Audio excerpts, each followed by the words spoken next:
अस्सलाम वालेकुम दोस्तों, पत्थर दिल ड्रामे जी लास्ट एपिसोड जी वरी अपडेट तव्हांखे ॾींदा हलूं। जी हाँ दोस्तों, पत्थर दिल ड्रामे जी ही जेका तव्हां साम्हूं पिक्चर ॾिसी रहिया आहियो दोस्तों, ये आख़िरी क़िस्त जा पिक्चर आहिनि, आख़िरी क़िस्त जूं तस्वीरां आहिनि। आख़िरी क़िस्त में सलार ख़ान पाण खे गोली हणंदो आहे, ख़ुदकशी करे छॾींदो आहे। ऐं जिथे तव्हां ही तस्वीरुनि में बि ॾिसी सघो था, आख़िर में तस्वीर उहा बि ईंदी जिते सलार ख़ान पाण खे गोली हणी मारे छॾींदो आहे।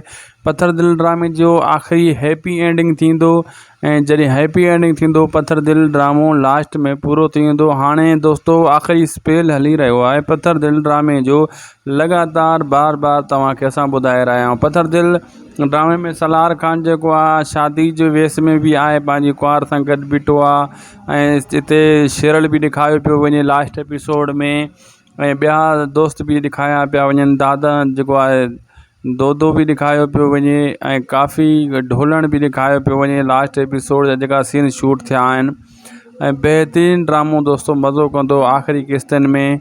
ऐं पत्थर दिल सुठो सोप सीरियल हुयो, बहितरीनु सोप सीरियल हुयो, लेकिन इन जो हाणे थोरियूं अची क़िस्तां बचियूं आहिनि। तव्हां ढोलू साम्हूं ॾिसी सघो था, जिते अच्छे वेस में बीठो आहे सलार ख़ान सां दो ॿिया टिया काफ़ी अदाकार ख़ुशनुमा मूड में, बहितरीनु मूड में। दोस्तों ये साईं सलीम राशिदी यानी पत्थर दिल में जेको सलार ख़ान आहे, असली जो नालो साईं सलीम राशिदी आहे, बहितरीनु एक्टर आहे। इन ख़ुदकशी कई आख़िरी क़िस्त में। सब्सक्राइब कंदा, लाइक कंदा, शेयर कंदा।